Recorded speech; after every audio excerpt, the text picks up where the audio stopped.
Welcome, beloveds. This is a second part of the reality that we started discussing in the last session. So, this is on interpersonal reality. Now, interpersonal means the relationship, the interaction, the environment you share with other people, your relationship with other people. And this interpersonal reality also includes your attitude and your response to external circumstances, to the world and life in general. So, this is a part of your interpersonal reality. Now, one thing that you need to understand is that this session is not focusing on how you can improve your relationship with people in a ways that they start behaving better with you or you with them, or what to do with some people who are just so kind of impossible or maybe more difficult to manage them with their psychological environment and with their emotional environment or with their moods and reactions. That is a totally different perspective, and that needs a different intervention as well. But this session on interpersonal reality is again focusing and is related to intrapersonal reality as well, focusing on again those four key ingredients which will help you how you can better manage with the things that exist, as in reality it is what it is. And when you are struggling with the reality, when you are resisting the reality, when you are not one with it as it in terms of acceptance, then you suffer. And I don't want you to suffer consciously. At least some part of this might help you. It would do a lot good for all of us in general. And second thing is that we will not put people as an object here in terms of two categories, that people are good or people are bad, people are manageable or people are unmanageable, or they are positive or they are negative or toxic. We will not put people like an object in these two categories. We are not going on any of the sides here. But let us understand about interpersonal reality in terms of these four ingredients. So, the first one is attention. Again, attention, as explained in psychology, is that you selectively choose to focus and concentrate on certain aspects, features or factors of the stimulus, and you choose to avoid the other factors or aspects of the stimulus. So, when it comes to our interaction with any being, any person, what are you paying attention on? Are you paying attention on how the person has been like with you all the time, like for an eternity, since incarnations? Or do you choose to focus on what the person needs in that moment? Are you focusing on everything that person has ever said and done unto you? Or are you focusing on what the person is actually telling you or wants from you in that moment, exactly in that one moment, in that one pocket of the minute or the hour where you are together? Now, you need to bring up the past or certain issues or relationship related problems, issues, conflict, whatever. You need to bring it when you both, as a friend, as a partner, co-worker, anybody, when you both are willing to communicate with each other with an intention to make yourself more reachable, more understandable, and to resolve any misunderstanding or conflict if at all it existed in the first place. So the past or whatever has been done unto you, whatever you felt because of what happened recently time ago, and you see it as a pattern and you are not liking basically how the person is treating you, then you need to bring all your attention by bringing it in the communication with an intention to clear it out, to resolve it, respecting yourself, respecting the other person. So your intrapersonal reality and your interpersonal reality, at least for you, is pretty objective enough, or like livable enough. That is the thing. But when people are usually interacting and conversing with each other, it is not helpful to bring all this and that thing from the past, or what this and that could happen in the future in that hour of crisis. And I'm picking up those moments when it is difficult, when actually the conflict has already happened, and so there is this shouting, yelling, screaming, and passive aggression or silence is involved. I'm talking about those. In those moments, don't bring up past and future, but bring your attention to what the person, or what person X, Y, and Z needs for himself or herself, or from you in that particular moment. That's what you need to pay attention to. And second thing for you to understand, that people are just not one aspect of their entire being. We cannot just see people partly or partially, but we have to understand. I'm not asking you to become a complete psychologist here and just study, leave your all things and study this and that about human mind and behavior. No, but this is something that is understandable by everyone in general. So you have to understand that the person is the whole. It's not just the part of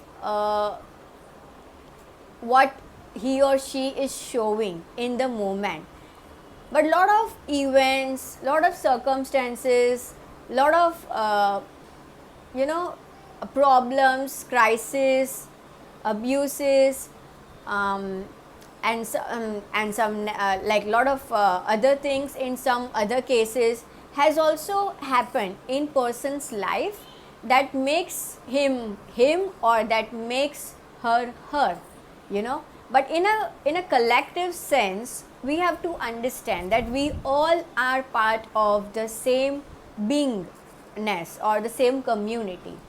So this is just for your understanding, that see the person as a whole, and just don't jump to any conclusion based on this 1, 2, 3, 4, 5 disgusting things or whatever things they show up.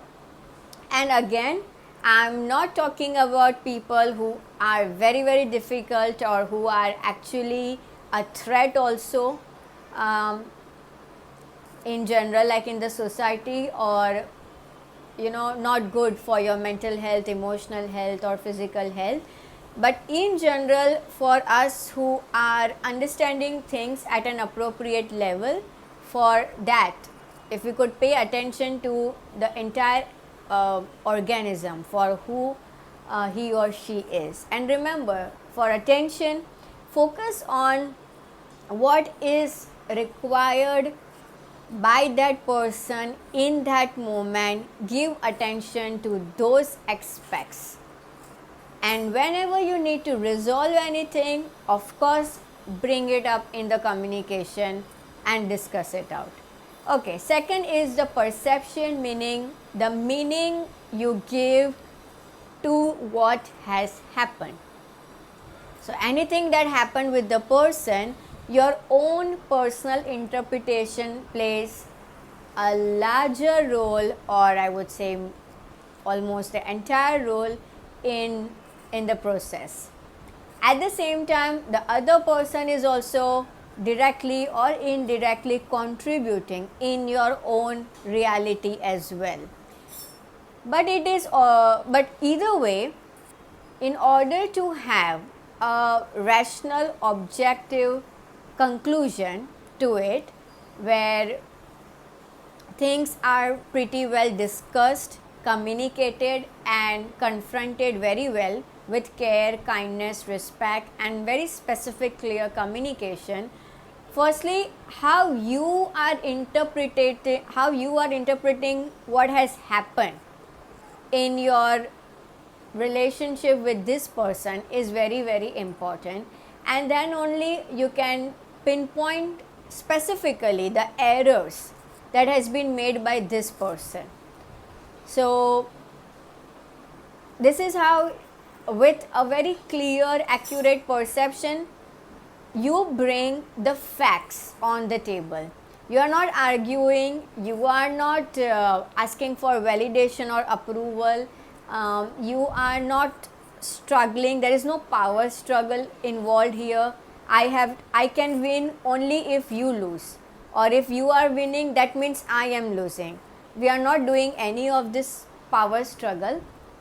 But basically, when you have a clear meaning and perception of what has happened and how it has affected you as a person, you, and in your own reality, and what could be the consequences in terms of the relationship. Like, of course, we don't want to we want to keep it good and safe. So what could be the consequences as well? Keeping all this in mind, you bring the facts on the table, you clearly communicate how you have felt, angry, stressed, disgusting, whatever it is, bringing facts on the table, communicating your feelings, understanding the consequences, and you see, that's how the perception is going to help you. Okay. Third is emotional vocabulary. Very, very important to share what you, sharing in statements, in words, what have you felt in response to the reaction of this person or what had happened, and also understanding how and what that person could feel or would have felt in that moment. So using more of feeling words, and like I said in the previous session, have an expansive emotional vocabulary. It is very, very important. It is not always anger, it is not always extreme sadness, it is not always stress or distress, it is not always frustration, irritation, or annoyance. It could also be that you haven't spent enough quality time with your friend, with your partner, with your child. You haven't communicated or attended to his or her needs very well, or just too tired, and I mean the feelings name would be very tired, exhausting, drained, and needs more rest and calmness, peace, harmony, balance. So all of these words needs to be added into your emotional vocabulary.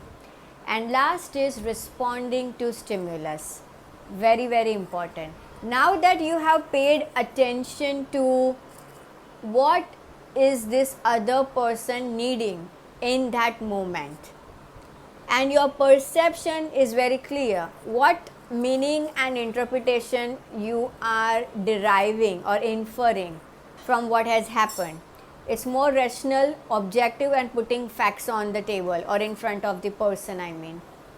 Third, have you expressed all your emotions, or were you able to understand the emotional environment of that person or triggers of that person in that moment? And so the person is really high and mismatch of energies, and so struggling a lot.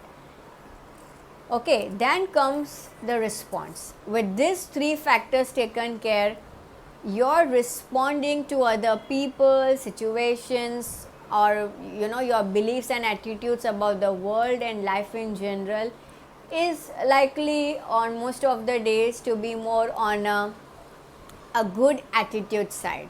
And this is something that we can learn from people who have already left a successful legacy for all of us to learn from and to practice the same. So responding to person here or to circumstance would mean choosing not just overly optimistic, but yes, choosing a resilient, objective attitude in response to this situation, circumstance, or event. Now, what is the meaning of resilient, optimistic, rational, or objective attitude? Is also like coming from your own usual pattern. If your pattern in responding to any sort of failure is kind of degrading yourself, finding fault in yourself, feeling more or making more feeling more rejecting or making more low self-esteem based choices, then it needs totally opposite set of behaviors and responses. Or if your response to people or situation is like, it's all your fault, you are to be blamed, you should have been more careful, other blame, lot of other blame is involved, lot of assumptions are involved. The person should have just understand it. Maybe you should understand that the other person is not understanding.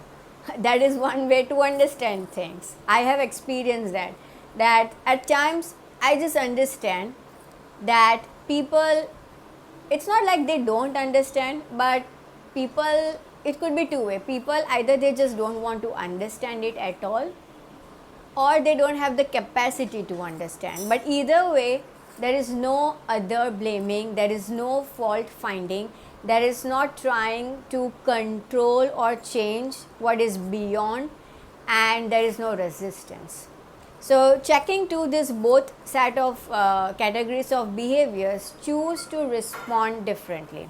So for going back to our first 3 steps, now that you are focusing on what the person is needing from you in that moment, and your perception is accurate enough, you have used extensive vocabulary and try to you have already understood the emotional world of this person, your response is coming from a sense of calmness, peace, harmony, more understanding, more objective, asking the right questions, not falling into those cognitive or emotional traps that this is all about me or this is all about you. Not all of that, but your response totally changes, and so does your relationship and your reality with the other person.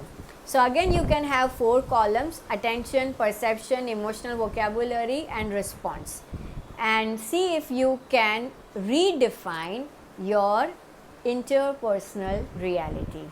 Lots of love to you. Thank you so much.